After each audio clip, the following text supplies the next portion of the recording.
Good morning. I'm Michelle Gallus, and I'm a fourth grade teacher. And I often ask myself, why am I so mentally exhausted? And it's probably because as educators, we always have a million things running through our minds.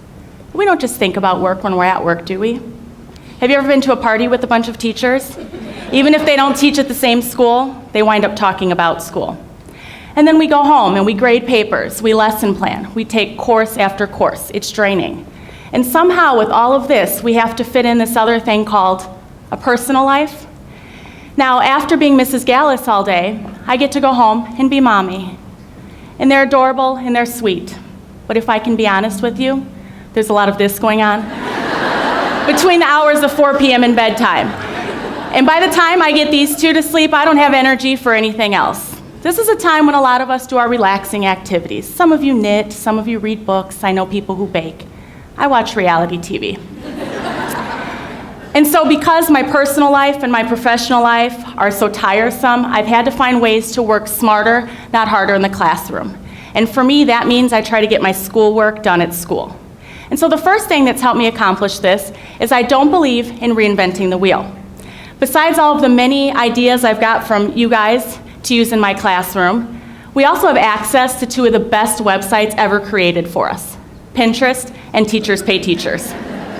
I often joke about all the amazing things going on in my Pinterest classroom that I wish were going on in my actual classroom. And not too long ago, I was teaching a lesson on photosynthesis. And right before the lesson started, I remembered that I had this awesome anchor chart in my Pinterest classroom. So I went over to my computer, I hurried up, I pulled it up, and I don't want to give any of you the impression that I tried to draw that. I'm not artistic. I literally just turned on my projector and taught the lesson with this poster. And before I create anything from scratch, I always check Teachers Pay Teachers as well, because if somebody's already put in the time, I'm willing to pay them a little money for it. And the second thing that's helped me work smarter, not harder in my classroom is that I'm not afraid to make immediate changes. Have you ever taught a lesson and you think it went great? And then you give an assessment and the kids bomb it? That was happening to me a lot last year with this fourth grade Common Core math. And then I heard about this thing called guided math, where I could teach math in smaller groups. I pinned a few things and I thought, I'm ready to start next week. And I know I have the best teaching partner ever because I told her my crazy idea and she said, let's do it. But it was more important to change our routine in the middle of the year than it was to continue to do something ineffective, which would make more work in the long run. And finally, to work smarter, not harder, I utilize technology. Now, when I started teaching, the overhead projector was big. And we had copy machines, but they didn't hole punch or staple for you. The struggle was real. Now we have access to a lot of technology that makes life faster and easier. But I'm not talking about anything plugged in.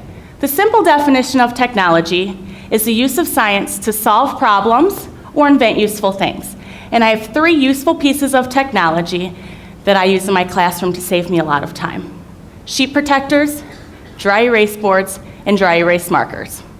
Now I have to talk about the sheet protectors first because it took me 12 years to realize that I could use these for something other than protecting my originals in my teacher binder. And so one example of how I use them in my classroom to save time is that I have this Otter Creek fact bin, and every worksheet is in a different section, and I'm constantly making copies of these. So this year I decided I'm just gonna make 5 copies of each and put them in the slots. I also decided to make it an independent activity so I could have more time for guided math. So here's an example of how it looks in my classroom. I'm teaching guided math. When my students are at their math fact rotation, they grab whatever level they're on, they take their dry erase marker, they practice. When they're ready, they take a timer that I got from Dollar Tree, they time themselves, record their data, they wipe it off and put it back. I haven't had to make 1 copy this year. The dry erase boards are used just as much as paper and pencil in my classroom. If I'm teaching a whole group lesson, rather than make copies, collect it, and grade it, I might just display it on the overhead and then have the students write their answers down. I can walk around and get the information I need. In math, I might put a problem on the board. I have them hold it to their chest, show me their answers. I can quickly get my informal feedback and adjust instruction as necessary. I also use it in small groups so that I can give them as many problems as they need based on their levels. Now, in order to work smarter, not harder in the classroom, you do have to give up a little bit of control. I had a colleague ask me how I know whether or not the students are cheating when they do their math facts independently. And my response was, I don't. But it's more important for me to have that extra time in guided math than it is for me to worry about whether or not they're cheating on an independent activity. And so it's a very stressful time of year for all of us. And so I want to leave you all with a challenge.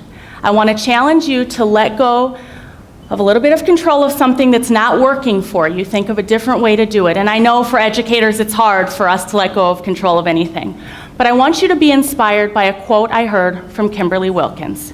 She said, "Ain't nobody got time for that." Thank you.